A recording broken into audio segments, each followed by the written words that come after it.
So whereas the NCT class, the National Childbirth Training, seemed to be very fairly pro NHS,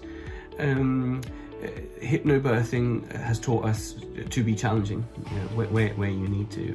It's neither pro neither against, but it has, instead of just blindly saying what heroes NHS are and clapping for them all the time, it does show you, okay, now there's another side to this, and they have an agenda, and it seems to be that they go with a one-size-fits-all approach.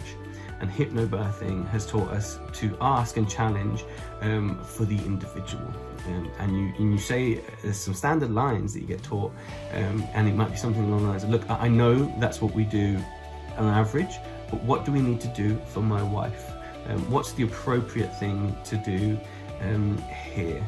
And the NHS would try and do the cheapest, quickest intervention first, and almost suggest, not suggest anything else. So it was us that had to push for all the other options, and you have a right to these certain things. So we went for an elected caesarean.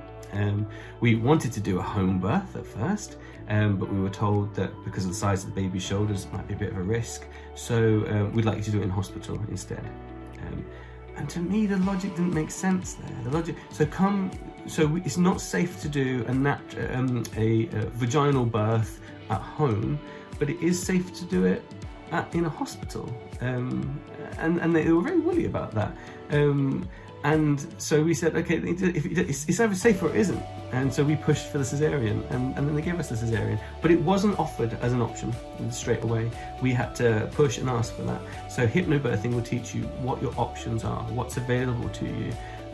Because the NHS certainly don't just offer it up and tell you, because in this case, the caesarean is more expensive than doing it through a vaginal birth.